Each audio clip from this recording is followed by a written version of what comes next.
Seigneur Dieu Père, on va ouvrir ta parole maintenant et puis on te demande que nos cœurs, nos âmes soient profondément touchés et affectés par ta bonne parole. Affectés afin qu'il y ait une prise de conscience, afin qu'il y ait vraiment une transformation sur un sujet donné dans nos propres vies. Et on te demande que ton esprit qui est en nous convainque, nous exhorte, nous enseigne toutes choses à partir de ta bonne parole. Et c'est au nom de ton Fils, le Seigneur Jésus, qu'on prie. Continue-nous ce matin, Père, dans ta parole. Amen. Amen. OK, ce matin, on va tourner dans 1 Pierre, chapitre 2, et on va commencer le chapitre 2, verset par verset, mot à mot. Et comme vous le savez ici, la parole de Dieu pour nous est très, très, très importante par rapport que c'est elle qui nous guide dans notre vie, qui nous apprend des choses et qui nous démontre la vérité. Et on dit souvent l'expression au Québec, peut-être même en Afrique, c'est ça, les paroles s'envolent, mais les écrits restent. Donc Dieu, pour s'assurer qu'on puisse littéralement avoir son message, nous a laissé une écrit, sa parole. OK. On va tourner dans 1 Pierre chapitre 2, verset 1 jusqu'au verset 7. Rejetant donc toute méchanceté et toute ruse, la dissimulation, l'envie et toute médisance, désirez comme des enfants nouveau-nés le lait spirituel et pur, afin que par lui vous croissiez pour le salut, si vous avez goûté que le Seigneur est bon. Approchez-vous de lui, pierre vivante, rejetée par les hommes, mais choisie et précieuse devant Dieu. Et vous-même, comme des pierres vivantes, édifiez-vous pour former une maison spirituelle, un saint sacerdoce, afin d'offrir des victimes spirituelles agréables à Dieu par Jésus-Christ. Car il est dit dans l'Écriture, dans l'Ancien Testament, « Voici, je mets en Sion une pierre angulaire, choisie, précieuse, et celui qui croit en elle ne sera point confus. » Le titre du message ce matin, c'est « S'approcher de Dieu d'une façon qui lui plaît ». À un moment donné, il y a quelques années, quand Stephen Harper était Premier ministre du Canada, il y a eu un jeune chanteur du nom de Justin Bieber, qui s'est présenté à côté du Premier ministre. Et il est arrivé dans un accoutrement, la calotte tout croche, tout de travers, et il a fait « Yo » au Premier ministre du Canada. Là, ça a fait « Mon ami », j'ai dit « Hey, t'as peur, là », j'ai dit « C'est pas n'importe qui, c'est notre Premier ministre qui doit représenter à travers le monde, et est un homme distingué, bon, puis qu'on soit, peu importe le parti politique qu'on prend, on ne s'adresse pas à quelqu'un comme ça. C'est comme si, exemple, on a une personne âgée avec une petite jeunesse de 10-12 ans, et il arrive tout croche à côté de la personne âgée, et il l'appelle par son nom, et il dit « Hey, yo, papy, t'as quel âge? » C'est pas une bonne façon de se présenter non plus devant une personne âgée. OK? Il y a une façon de s'approcher d'une personne âgée, d'un premier ministre, d'une délégation, des gens. Exemple, tu t'en vas prendre une entrevue pour un boss, il y a une façon de se présenter, tout dépendamment dans quel contexte tu vas avoir lieu. Mais avec Dieu, souvent les gens s'approchent de Dieu, et si on regarde avec la parole de Dieu, on ne peut pas s'approcher n'importe quelle façon de Dieu. Dans l'Ancien Testament, si tu t'approchais de n'importe quelle façon de Dieu, comme tu voulais, comme toi tu pensais que ça allait être bon, qu'est-ce qui arrivait? Généralement, c'était la mort automatique. Parce qu'il y avait des choses précises. Tu avais affaire avec un Dieu 3 fois saint, et encore aujourd'hui, on a affaire avec un Dieu 3 fois saint, et que Dieu avait une façon de se présenter. Est-ce qu'on pouvait se présenter dans le tabernacle, dans l'Ancien Testament, dans la tente? N'importe comment, n'importe quel temps, n'importe quelle journée, rentrez là, c'est fini, on rentre. Non, c'était un homme, une fois, souvent un sacrificateur, qui rentrait dans le lieu très saint. Et dans le lieu saint, c'était seulement les Lévites. Il y avait une tribu particulière qui pouvait s'approcher. Et maintenant, ce matin, comme j'ai dit, l'Épître aux Hébreux nous enseigne ça au complet, c'est qu'on peut s'approcher de Dieu. Mais encore aujourd'hui, il y a une façon de s'approcher de Dieu. On ne peut pas s'approcher de Dieu dans n'importe quel état de cœur. Pas n'importe quelle façon. Il y a des hypocrites religieux aujourd'hui qui, comme un peu les scribes et les pharisiens, devant les hommes, sont bien portants, une belle chemise, une belle cravate. Je ne dis pas que c'est ça pour moi, là. Mais une belle chemise, une belle cravate, tout va bien en apparence des gens, mais de la façon qu'ils s'approchent de Dieu, leur cœur, là, si on avait un canon, un PowerPoint, plugué sur leur cœur, leur vie intime, leur émotion, leur âme, et qu'on projetait ça sur un écran, qu'est-ce qu'on verrait? De la façon qu'ils s'approchent de Dieu. Et si on vire ça de bord, c'est nous, quand on s'approche de Dieu, avec notre semaine qu'on vient de vivre, si on brancherait ça sur un PowerPoint et qu'on présenterait ça, est-ce qu'on serait fiers? Tout est là, la grande question. Ici, avant de commencer, on va relire le verset 22 de premier 1 Pierre. 1 Pierre, chapitre 1, verset 22. « Ayez purifié vos âmes en obéissant à la vérité, pour avoir un amour fraternel sincère. Aimez-vous ardemment les uns les autres, de tout votre cœur, puisque vous avez été régénérés, non par une semence corruptible, mais par une semence incorruptible, par la parole vivante et permanente. Donc, maintenant que tu es né de nouveau, que tu as été purifié par le sang de Christ, et que littéralement, tu es devenu une nouvelle création, tu ne peux pas t'approcher maintenant de Dieu comme ça. Quand on reprend le verset 1, rejetant, qu'est-ce que le mot rejeter? Si je dis, je rejette cette voiture-là parce que j'ai demandé une auto rouge et on m'a livré une auto rose, avec des points verts dessus. Je rejette, parce que ça ne m'intéresse pas. Je n'ai pas payé pour ça. Donc, Dieu nous dit, rejetant donc toute méchanceté, toute ruse, la dissimulation, l'envie et toute médisance. Qu'est-ce que ces mots-là? La méchanceté, c'est un penchant à faire le mal. Avez-vous connu des gens que, jeunes et moins jeunes, on dirait qu'ils sont toujours portés à faire du mal aux autres? Il y en a qui sont comme ça. On dirait qu'il y en a plus qui font du mal aux gens, plus ils aiment ça. Mais nous, notre mauvais cœur, dans notre corps, dans notre âme, si on ne s'en retiendrait pas, qu'est-ce qui arriverait? On aurait un penchant à faire le mal. Et la plus grande preuve, quand quelqu'un vous fait quoi de mal, avec quoi vous avez envie de réagir? Avec le mal. Donc, notre cœur, naturellement, a un penchant à faire le mal. Mais il faut rejeter cette chose-là. Rejeter aussi la ruse. Qu'est-ce que la ruse? C'est un talent qu'a une personne à tromper autrui. Il faut rejeter cette ruse-là. On va essayer de faire de quoi? Oups, par en arrière. La dissimulation, c'est cacher ses desseins par une conduite artificieuse. Qu'est-ce qu'un spectacle? Un spectacle, c'est des acteurs qui jouent un rôle. C'est une conduite artificieuse. Il n'y a rien de vrai là-dedans. Tu sais, des fois, les femmes, ils s'emportent quand ils regardent une télésérie, puis ils disent, ah, ce gars-là, je l'aime pas. Mais je dis souvent, mesdames, c'est un rôle qu'il joue. C'est pas vrai. Il n'est peut-être pas comme ça dans la vraie vie. Il y en a peut-être que oui, mais d'autres non. Mais nous, comme croyants, on doit rejeter la dissimulation. L'envie, c'est la haine que l'on ressent du bonheur, du succès ou des avantages des autres.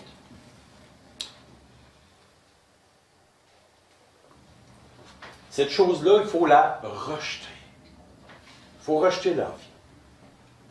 Maintenant, la médisance. Qu'est-ce que la médisance? Parole fausse que nous disons d'une personne pour lui nuire. C'est ce que c'est la médisance. Donc, la première des choses à faire, si on veut s'approcher de Dieu, parce qu'à un moment donné, dans le texte plus tard, verset 4, au début, c'est marqué « Approchez-vous de lui ». Mais si on vient avec un cœur tout croche, Dieu nous dit « Non, non, Ça ne marche pas comme ça. Tu ne peux pas t'approcher de moi par la prière en vivant une vie tout croche, à médire, à avoir de la ruse, de la méchanceté, de la dissimulation. Autrement dit, vivre dans le péché. Il y a une différence entre vivre dans le péché constamment et pas avoir vraiment de considération pour ce que Dieu dit, mais tomber dans le péché. Ça arrive des fois que on fait une action qu'après on regrette. C'est ça la différence. Et Dieu est totalement conscient et totalement clairvoyant qu'on tombe dans le péché. Mais nous, c'est marqué, regardez le mot, rejetant. Il faut toujours de plus en plus éloigner le péché de nos vies. Pourquoi? Pour pouvoir s'approcher de Dieu. Parce que Dieu, dans sa présence, comme la Bible nous enseigne partout, Dieu n'aime pas le péché dans sa présence. Donc, si on rentre près de lui, dans la prière, et que notre vie est tout croche, qu'est-ce qu'on est? On est un beau religieux hypocrite. On est un religieux hypocrite. Ça ne marche pas avec Dieu. Si tu n'es pas authentique avec Dieu, premièrement, Dieu va le savoir. Hein? Tu ne peux pas rien cacher à Dieu. Dieu voit tout, connaît tout. Avant que la terre et le ciel soient créés, il voyait que James, à tel endroit, tout à l'heure, aujourd'hui, j'allais prêcher sur tel sujet. Ça, c'est l'omniscience de Dieu. Il savait toutes choses en tout temps, passé, présent, futur. On ne peut pas rien cacher à Dieu. Mais si tu te présentes à lui, en hypocrite religieux, tu pars tout de suite avec 3 prises. Ça ne marche pas. Ça ne marche pas. Il faut être authentique.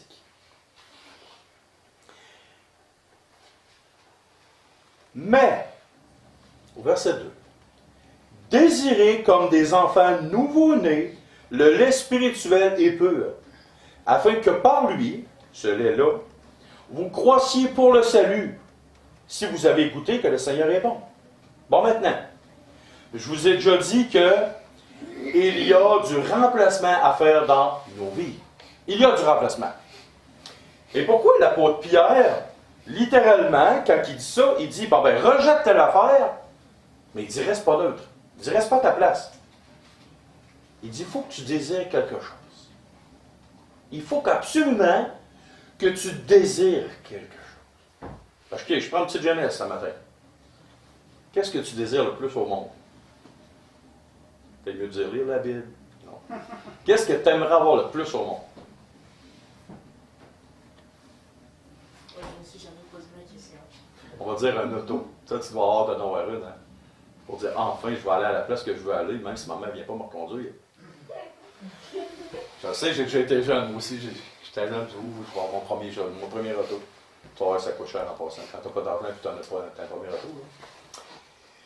Mais quand on désire quelque chose, qu'est-ce qu'on est prêt à faire pour l'avoir? On est prêt à faire des sacrifices. Parce que vraiment, on veut l'avoir. Comme moi, là, j'ai dit, hey, cet été, là, j'aimerais avoir d'autres ruches. J'en ai déjà, mais j'aimerais avoir d'autres ruches. Pour avoir plus de miel, parce qu'ici, j'en ai semblé qu'ils mangent du miel beaucoup. Puis ailleurs aussi, j'ai d'autres croyants qui en mangent. Fait que là, qu'est-ce que je vais faire? Je vais attendre. Puis d'après moi, ben, ils vont arriver tout seul. Non, je vais faire des efforts. Je vais faire du travail supplémentaire à mon travail pour avoir des sous, ramasser ça, tranquillement, pas bien.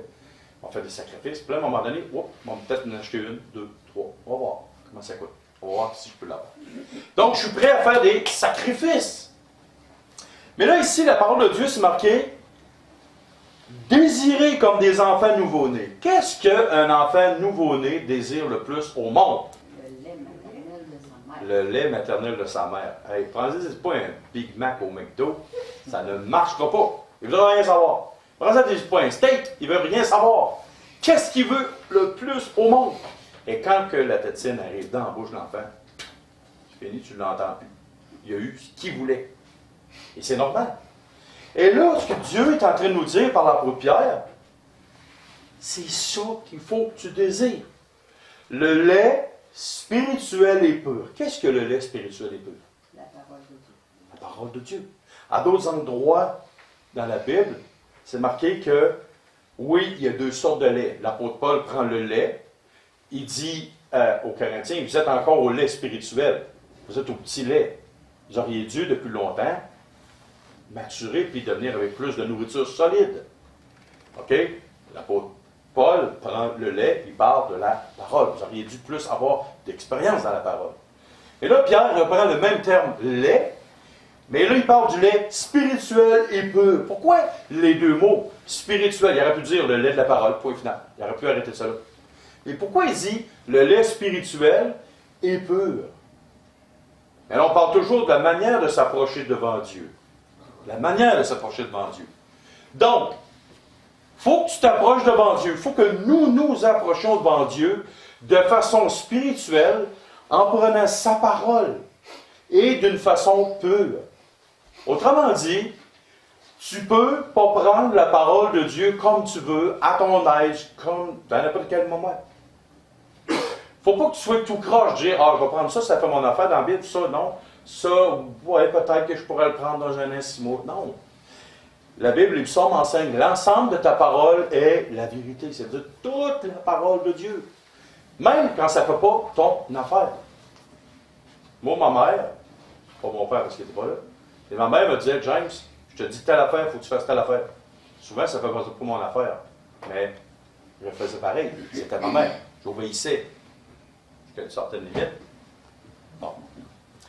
Mais là, ici, c'est marqué « Désirez, comme les enfants nouveaux-nés, le lait spirituel et pur, afin que par lui, vous croissiez pour le salut. » S'approcher de Dieu spirituellement avec un cœur pur. Qu'est-ce que Jésus disait sur le sermon de la montagne? Heureux ceux qui ont le cœur pur, car ils verront le royaume de Dieu. Ils verront Dieu. Donc, il faut s'approcher avec un cœur pur, authentique, sincère. Il ne faut pas s'approcher tout croche dans notre cœur de Dieu. Et qu'est-ce qui va arriver si on fait ça? Parce que là, il parle de nouveau-né. Là, à un moment donné, il parle du mot croissance. Afin que par lui, ce lait-là, cette parole-là, vous croissiez pour le salut. Oui, nous sommes sauvés, une fois pour toutes. Quand nous reconnaissons que nous sommes coupables devant Dieu, quand nous reconnaissons que Christ est mort pour nous à la croix, et que nous reconnaissons que les péchés sont tombés sur Christ, nos péchés, et que nous demandons pardon à Dieu. Quand nous reconnaissons, nous sommes sauvés. Mais Dieu ne veut pas juste sauver nos âmes. Il veut sauver nos esprits, nos âmes et notre corps. Toute notre être entière. OK? Et il dit, vous croissiez pour le salut. Il y a trois aspects. Dans le passé, dans le présent et dans le futur. Dieu veut que nous croissions à tout égard. Moralement, spirituellement et physiquement. À tout égard. Et on va voir ça un petit peu plus loin. Et là, il y a une phrase particulière. Verset 3. Si vous avez goûté que le Seigneur est bon. Ça, on répète. Rejette toute méchanceté, tout péché. Désire la parole de Dieu afin que tu croisses à tout égard si tu as goûté que Dieu est bon. Que le Seigneur est bon. Le mot Seigneur ici. Qu'est-ce que ça veut dire? Bien, soyez bons les uns envers les autres. Si tu as goûté que Christ est bon, si tu as goûté qu'il est bon, ben, il est supposé d'être ton modèle, donc tu devrais le suivre. Christ rejetait toute forme de péché. Il était toujours attaché auprès du Père tout le temps en communion avec lui. La parole de Dieu, elle était profondément dans son cœur, dans son âme. Et qu'est-ce qui est arrivé? Il est retourné s'assire auprès du Père, à la droite du Père. C'est ce que la parole de Dieu nous dit. Et là, il dit au verset 4, « Approchez-vous de lui, pierre vivante, rejetée par les hommes, mais choisie et précieuse devant Dieu.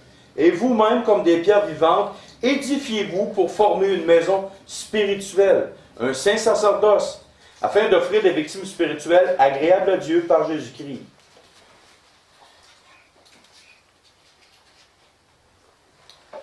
Bon, maintenant, après avoir analysé nos cœurs devant Dieu, confesser ce qui ne marche pas devant Dieu, C'est pas une question que un autre doit savoir ce que j'ai de travers dans ma vie. Non, non. C'est Dieu, toi, personnellement, dans une relation intime et personnelle avec Dieu, confesser ce qui ne marche pas dans nos cœurs, dans nos vies. Et comment on s'aperçoit que c'est pas bien ce qui se passe dans nos vies? C'est en rouvrant la parole de Dieu. Tu prends la parole de Dieu, et ça, c'est comme un miroir qui te démontre ton état spirituel, ton état de cœur. Et là, avec Dieu, la parole, dans l'intimité, tu analyses ça devant Dieu. Et là, un coup que tu as fait ça, il dit, approchez-vous de lui, pierre vivant. OK, on va faire un petit peu de théologie. On va tourner, s'il vous plaît, dans Matthieu, chapitre 16, versets 16 à 18.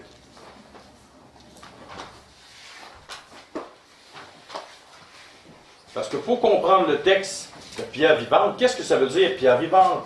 Qu'est-ce que ça veut dire, on va dire, l'édifice? Matthieu, chapitre 16.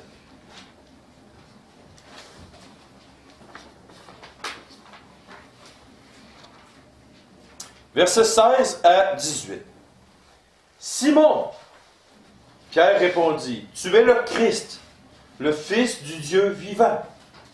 Jésus, reprenant la parole, lui dit, tu es heureux, Simon, fils de Jonas, car ce ne sont pas la chair et le sang qui t'ont révélé cela, mais c'est mon Père qui est dans les cieux. Et moi, je te dis que tu es Pierre, et sur ce roc, je bâtirai mon Église, et que les portes du séjour des morts ne prévaudront point contre elle. OK. Pierre affirme quelque chose. Qu'est-ce que Pierre affirme? Tu es le Christ, le Fils du Dieu vivant. OK. Christ, Fils du Dieu vivant. Et là, Christ dit, c'est pas ton corps, c'est pas toi, c'est pas ton intelligence qui t'a révélé que je suis le Fils de Dieu. Mais c'est mon Père qui est dans le ciel, qui t'a révélé cette chose-là. Et sur cette vérité-là, sur ce roc, et non sur l'apôtre Pierre, et non sur une autre chose, sur ce roc qui est la vérité que c'est le Fils de Dieu. La Bible, ils vont voir un autre texte tantôt, il est le fondement même de l'Église. Christ est le roc, la pierre angulaire. On va le voir dans le texte, on va le voir dans d'autres places. La pierre angulaire, le fondement même de l'Église. Et c'est Christ qui est le roc. Première chose. Moi, l'autre fois, j'ai dit, OK, je vais bâtir un bâtiment, mais je vais mettre ça sur le gazon chez nous. Qu'est-ce qui arriverait? J'ai l'intention de faire une maison 4 étages, puis je vais mettre du bois, puis je vais appuyer ça sur le terrain chez nous, sur le gazon. Pensez-vous que ça va toffer longtemps? Avec les grands vents qu'on a eus là, ça ne peut pas toffer. Donc, ça prend une fondation, il faut que je creuse. Ensuite de ça, qu'est-ce que je fais? Je mets la foutine, c'est une dalle de béton à peu près large comme ça, un bon fond, je mets des assises, tout est correct. Ensuite, je commence à bâtir avec un plan de match, avec un plan, des idées. On ne s'en va pas de même tout croche, ça prend des outils aussi pour travailler. Donc, il y a un premier fondement qui est Christ, et c'est le fondement de l'Église universelle, de l'Église locale aussi. Notre fondement, le salut sur quoi on s'appuie pour avoir la vie éternelle, c'est Christ. Et il dit, je bâtirai mon Église. Mais est-ce que l'Église, c'est un bâtiment ou c'est autre chose? On va le voir. OK, on retourne à notre texte. Approchez-vous de lui, pierre vivante. Oh, il dit pierre vivante.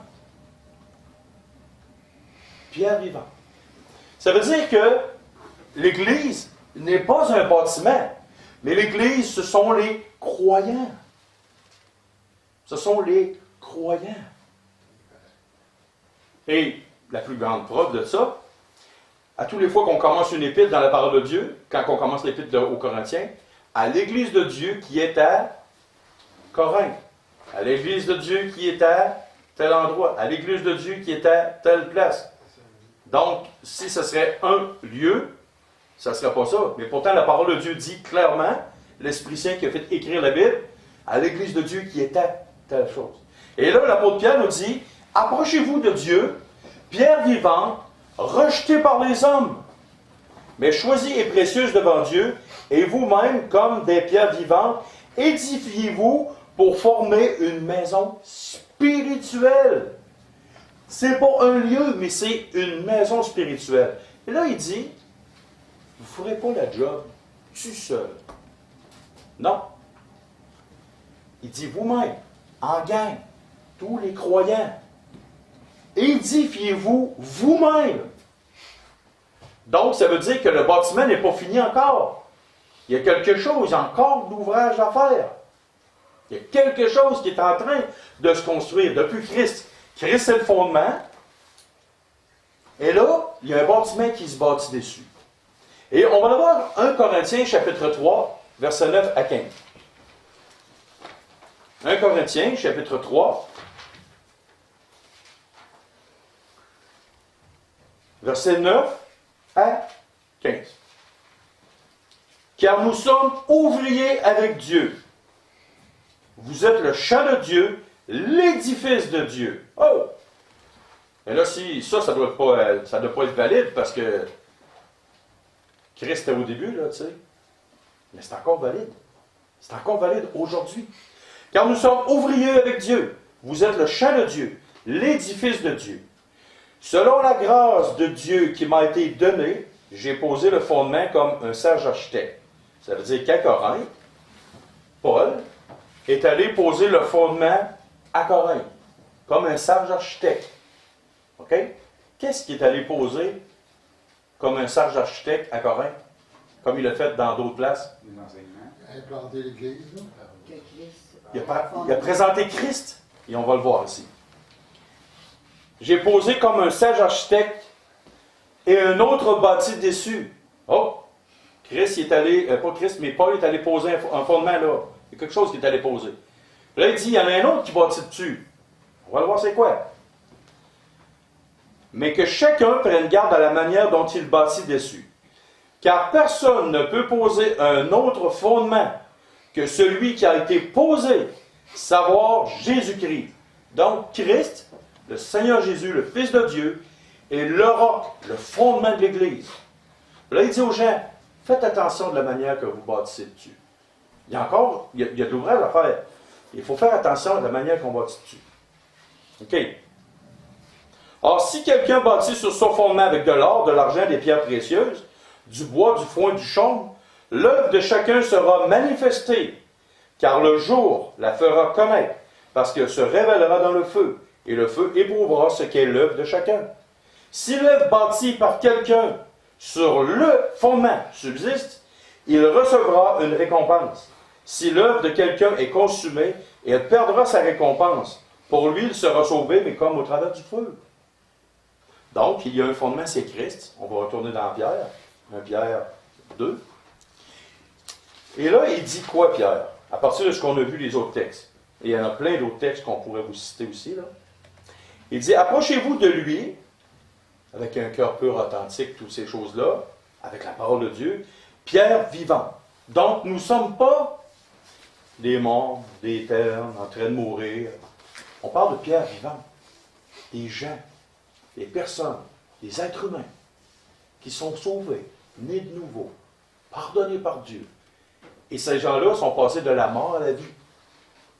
Celui qui croit en moi, Jésus disait, a la vie éternelle. Donc, tu es passé de mort à ce que tu étais spirituellement séparé de Dieu. Et là, tu es devenu une pierre vivante. Une personne importante.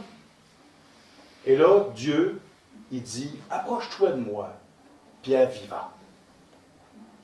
Tu es rejeté par les hommes. Aujourd'hui, au Québec, si je m'en vais dans une place et je commence à parler de Jésus, qu'est-ce qui va se produire? Tu vas tomber tout seul. Ça sera pas long que probablement que tu vas tomber tout seul. De temps en temps, il y a des gens qui vont écouter, d'autres gens qui vont avoir un cœur grand ouvert pour écouter ce que tu as à dire de la parole de Dieu.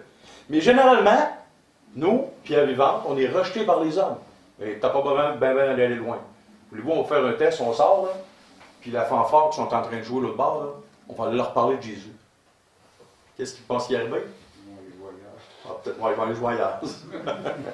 Ben, voyez-vous, la parole de Dieu est claire ici. Et là, il dit, rejeté par les hommes, mais choisie et précieuse devant Dieu. précieuse devant Dieu. Chaque personne qui est son enfant est d'un poids incommensurable à ses yeux. Il est important, il choisit, il l'aime, il est précieux. Chaque personne est précieuse. Peu importe que tu sois un pasteur, un très grand pasteur ou une petite jeunesse de 12-13 ans, si tu appartiens à Dieu, tu es important et Dieu t'aime profondément. Et il y a quelque chose pour toi. Toi aussi, tu peux marcher pour lui et construire sur son œuvre. Et là, il dit, édifiez-vous pour former une maison spirituelle. Qu'est-ce que ça veut dire, ça, s'édifier? Je vais prendre un exemple. Attends, je vais faire un... C'est pas vrai ce que je vais dire, là. Gilbert qui est vraiment pas fin. Parce que j'ai été édifiant. Suzanne, toi, là, je suis pas fier de toi. C'est pas vrai, là, mais c'est un exemple que je donne. Ou Brice, tu m'énerves. Ou Patrick, ton linge, je le trouve pas beau. Hey, est-ce que je suis en train d'édifier quelqu'un? Ou je suis en train de le rabaisser? Ça, c'est pas d'édifier. Édifier, ça veut dire construire. Donc, si j'arrive avec un cœur tout croche devant Dieu, OK? Et puis que je chiale, puis que je rumine, puis je ne m'approche pas beaucoup de la parole de Dieu, quand je vais arriver dans le pratico-pratique, dans la vie de l'Assemblée, dans la vie des gens qui m'entourent, qu'est-ce qui va arriver, vous pensez? Tu n'auras pas un gros effet parce que tu vas juste continuer ce que tu as commencé devant Dieu. Tu vas ruminer, tu vas arriver avec un cœur tout croche, un cœur tout de travers, puis là, tu vas te virer de bord, là, puis tu vas projeter ce que tu as fait dans l'intimité, ce que tu as projeté avec Dieu dans l'intimité, ben, tu vas le projeter sur les gens qui t'entourent. Tu vas démolir au lieu d'édifier. Et voilà, tu vas démolir au lieu d'édifier. Prenez quelqu'un qui chiale tout le temps, tout le temps, tout le temps, tout le temps. Qui connaît quelqu'un qui chiale tout le temps, tout le temps, tout le temps, tout le temps? Moi. J'en connais 2 personnellement. Je travaille avec eux autres. Savez-vous quoi? L'entreprise a décidé de les mettre à l'autre bout de la shop, seul dans un coin, bien loin de tout le monde. Vous devinez pourquoi? Parce que ces gens-là sont incroyables. Je vais arrêter là. OK? Pour ne pas dire des choses méchantes. Mais ils sont tous les 2 parqués dans le fond là-bas, à l'autre bout, ça fait quasiment des jumelles pour savoir. Et ça ne te tente pas d'aller là. Puis si tu vas là, tu es obligé, ben, tu t'en reviens vite, parce que ça ne te tente plus d'être là. C'est comme ça. Et c'est bien plat. Donc, tout est relié. Si tu veux construire comme il faut dans l'Église locale, il faut que premièrement que ton cœur devant Dieu soit simple, pur. Et que tu arrives et que ce soit la parole de Dieu qui te transforme. Parce que sans ça, quand tu vas venir auprès des gens, tu ne construiras pas, tu n'édifieras pas, tu vas écraser les gens. Et le résultat, quand l'apôtre Paul parle, prends garde à la manière que tu bâtis dessus. Si tu bâtis avec du bois, du foin, du chaume, quand l'œuvre de chacun va être passée au feu. Et c'est quoi le feu dans la Bible? C'est le regard scrutateur de Dieu ou de Christ. Quand tu regardes Apocalypse 1, la description de Christ, c'est quoi? Il a des flammes de feu dans ses yeux. Pas pour tirer des flammes. Ce n'est pas des rayons laser qu'il va tirer. C'est son regard. Il va analyser toutes choses. Il va voir. Quand tu vas arriver dans le tribunal de Christ, comme on doit tout passer, avec son regard, il va analyser. Et qu'est-ce qu'il va voir? Si ton œuvre, ça a été des choses pas belles, pas fines, tout croche, quand tu vas arriver devant Christ, qu'est-ce qui va rester de ton bois, de ton chaume, de ton foin? Rien. Tout ce que tu vas avoir fait autour de toi, ça ne vaudra rien. Tu vas être sauvé, oui, mais comme au travers du feu. Tu n'auras aucune récompense dans l'éternité pour la chose que tu vas avoir fait. Mais si, par exemple, tu as bâti sur ce fondement-là, si je prends un diamant et j'essaie de le passer au feu, qu'est-ce qui arrive? Ça passe, ça marche pas. Ça ne marche pas.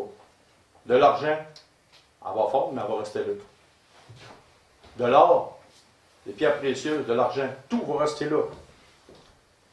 Voyez-vous, c'est important, cette étape-là.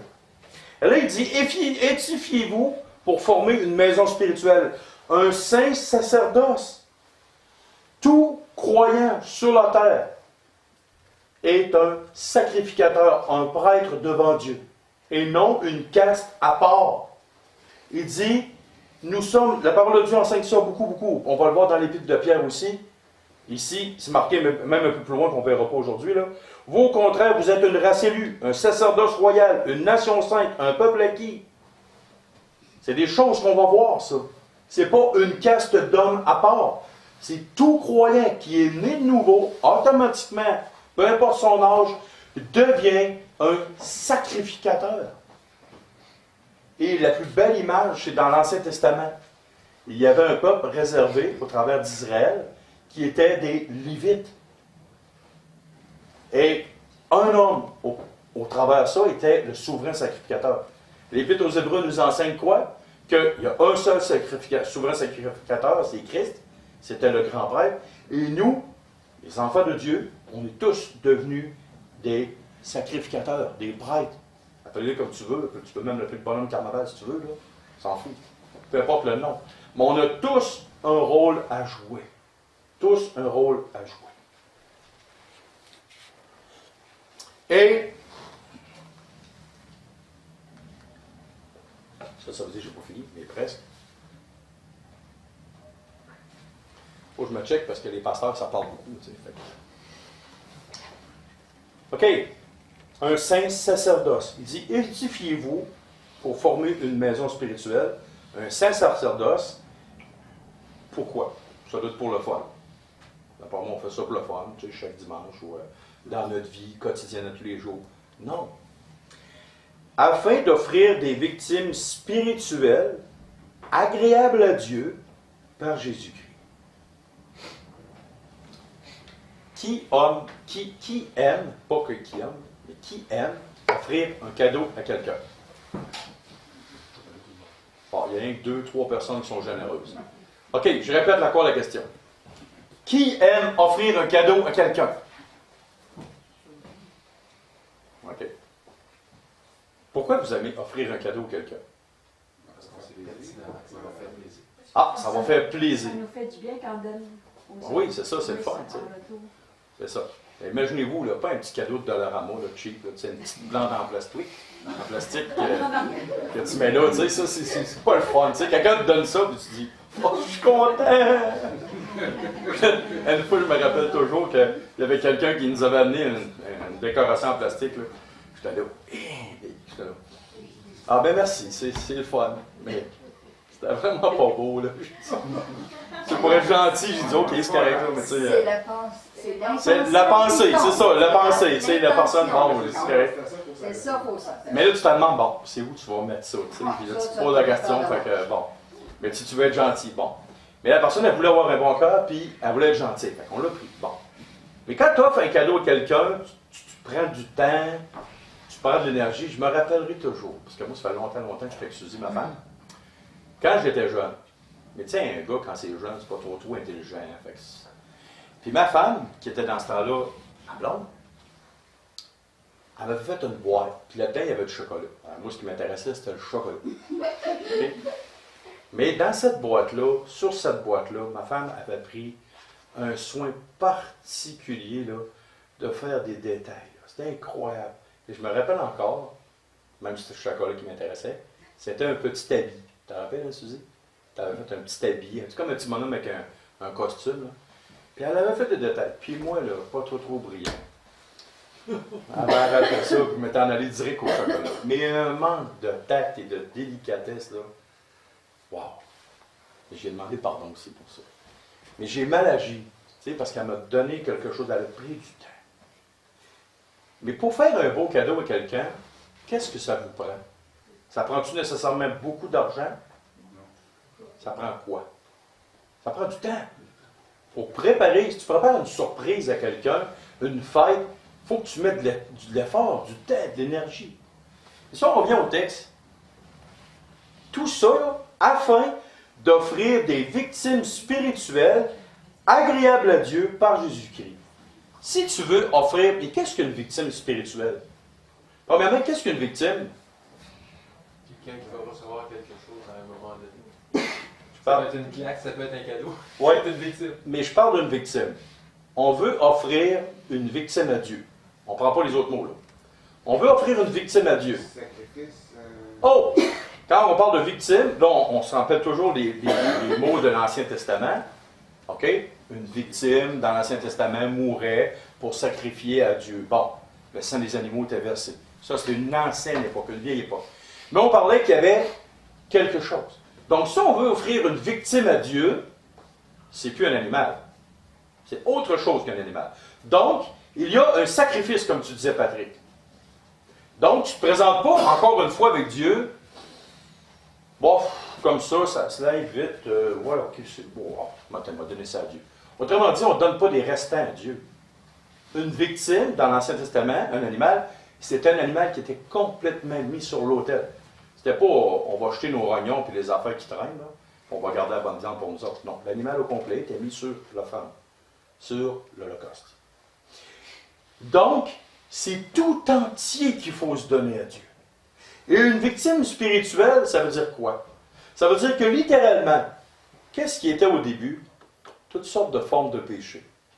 Donc, si tu veux t'offrir toi-même comme victime spirituelle agréable à Dieu, que Dieu agrée que toi, tu t'offres à lui, tu ne peux pas arriver de n'importe quelle façon. Tu ne peux pas agir tout croche, et après ça, oh, Seigneur, je m'offre à toi, je t'aime. Non. Ouais, c'est vrai, c'est comme moi aussi, j'ai rien quand je faisais ça. On ne peut pas arriver tout croche devant Dieu et dire, oh Seigneur, je t'aime, je te donne ma vie. Ah, mais tu t'en vas d'abord, puis tu fais une passe de coyote à quelqu'un. Tu fais une hypocrisie, là. Tu fais une passe croche. Tu ne peux pas faire ça. Tu ne peux pas jouer sur deux terrains. Il faut que tu sois authentique. Donc, toi, en analysant ton cœur, ben, tu vas offrir une victime spirituelle. Ça veut dire quoi? Quand tu offres une victime, ça veut dire que quand Jean-Baptiste disait aux gens, il faut qu'ils croissent afin que moi je diminue, c'est une réalité pour chaque croyant. Ça veut dire que moi, là, toutes mes mauvaises choses, les ambitions, ces choses-là, il faut faire mourir ça en nous pour désirer ce qu'il y a dans la parole de Dieu qui rentre en nous. Le bien, la compassion, la justice, l'amabilité, l'honnêteté, la droiture, ces choses-là, il faut qu'elles viennent à nous. Les choses mal sortent.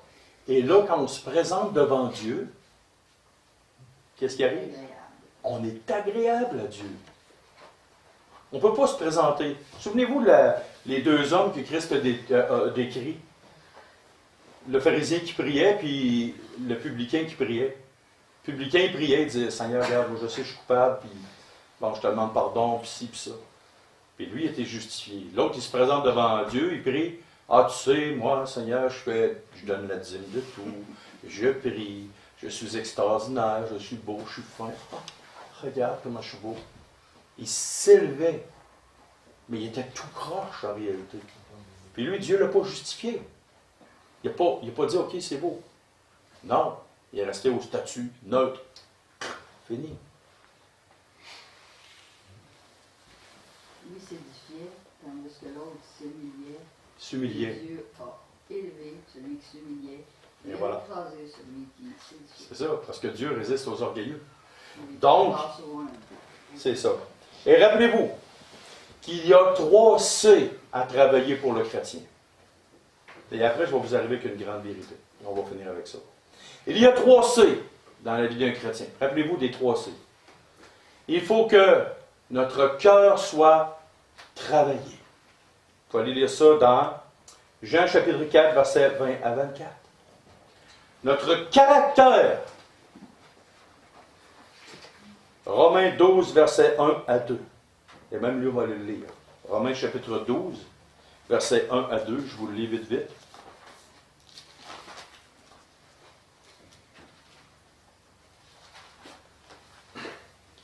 Je vous exhorte donc, frères, par les compassions de Dieu, à offrir vos corps comme un sacrifice vivant, saint, agréable à Dieu, ce qui sera de votre part un culte raisonnable. Ne vous conformez pas au siècle présent, mais soyez transformés par le renouvellement de l'intelligence, afin que vous discerniez quelle est la volonté de Dieu, ce qui est bon et agréable et parfait.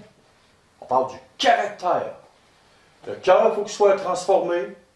Le caractère, il faut qu'il soit transformé, de ne pas se fier à ce qu'on voit autour de nous, mais selon la parole de Dieu et la connaissance aussi.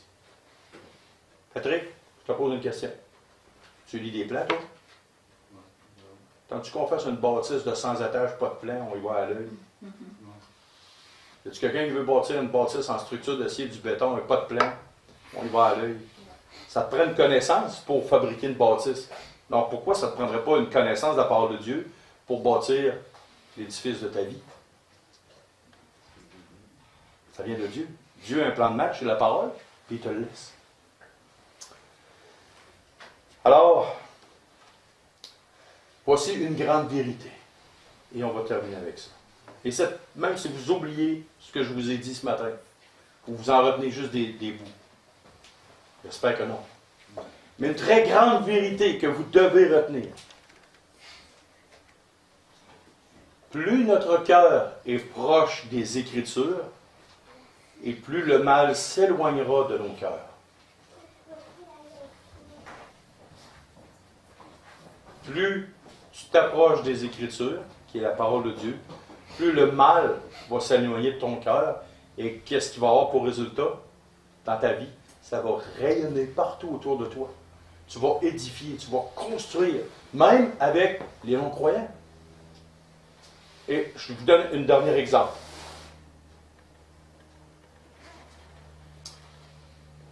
À mon travail, la semaine passée, il y a une femme, elle était frustrée, elle était enragée après moi, elle m'a sorti un paquet d'insultes. Ouais! Et des insultes, là, c'est assez spécial. Entre autres, que je me suis fait dire que j'étais un gros lâche. Tous ceux qui me connaissent, vous savez très bien que je suis loin d'être lâche. Quand j'avais mon entreprise, je faisais 70-80 heures par semaine. OK? Mais gratuitement, quelqu'un qui me lance ça, flingue! Quelle aurait été ma réaction? Ça, mettons, j'aurais dit, bon, ça ne me concerne pas, la Bible, je mets ça de côté. Quelle aurait été ma réaction? Je vous laisse deviner. Hein? Une réponse égale, je dirais. Une réponse égale, puis je te l'arrête. Tic, tic, tic, tic, tic. Puis je me souviens, quand j'étais plus jeune, j'étais très fort, très bon à ce jeu-là. Tu veux me lancer ça, je la répartie très, très, très facile. Même, il faut que je fasse attention beaucoup à ça. Et là, moi, je me suis souvenu dans ma vie, dans la parole de Dieu, que c'était marqué, ne rendez pas le mal pour le mal, mais rendez le bien pour le mal. Oh, c'est venu dans ma tête. La parole de Dieu, dans une situation X, ça a fait comme une lumière. Et là, je suis allé voir cette personne-là, puis j'ai parlé très doucement. Je me souvenais aussi qu'il y a un proverbe dans la Bible qui disait « Une parole douce calme la fureur des rois. » Je ne sais pas qu'elle était une reine, puis que... Non, mais j'ai appliqué le principe. Là, j'arrive à côté d'elle, je parle très doucement. Savez-vous quoi? 10 minutes après, elle s'excusait amèrement de ce qu'elle m'avait fait. Elle a dit « Ah, John, je te demande pardon, je m'excuse, tout ça. » Voyez-vous? Qu'est-ce qui aurait arrivé si j'avais fait ça?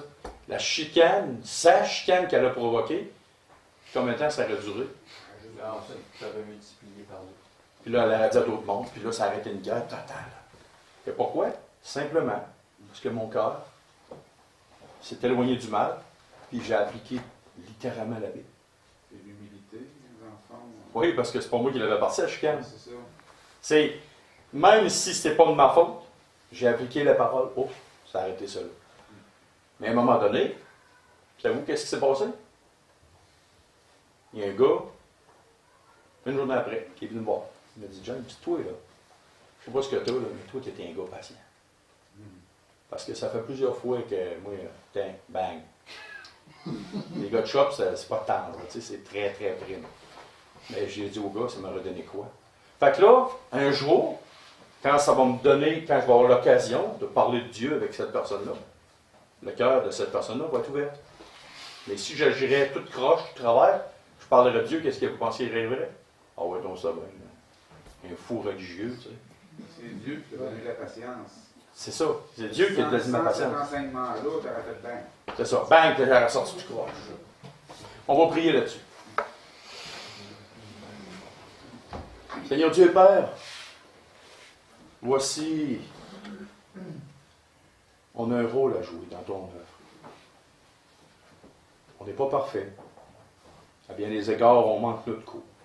Puis ça, pour ça, on veut te demander pardon. Et on te demande que nos cœurs de plus en plus soient transformés. Notre cœur, notre caractère, nos connaissances, les choses qui sont dans nos vies, on te demande qu'elles soient transformées pour ressembler de plus en plus à Christ. Tout ça pour être une victime agréable et spirituelle devant toi.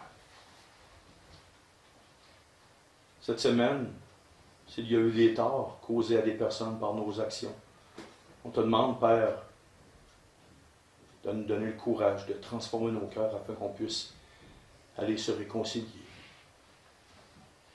aller réparer les torts, qu'on puisse devenir édifiant. On veut te demander aussi, Père, de nous éclairer comment on peut construire dans notre petite assemblée ici. Comment on peut être édifiant pour les gens. À savoir, qu'est-ce qu'on peut faire d'agréable devant toi, qui va être au service et agréable devant nos frères et nos sœurs ici, qui va être constructif pour eux. Et donne-nous surtout, Père, de ne pas embarquer dans le rôle du diable. Comme ta parole nous dit qu'il est l'accusateur des frères devant Dieu. Donne-nous de toujours garder notre main devant notre bouche, afin de ne pas faire l'œuvre du diable dans tous les aspects. Et c'est au nom de ton Fils, le Seigneur Jésus, qu'on te prie. Amen.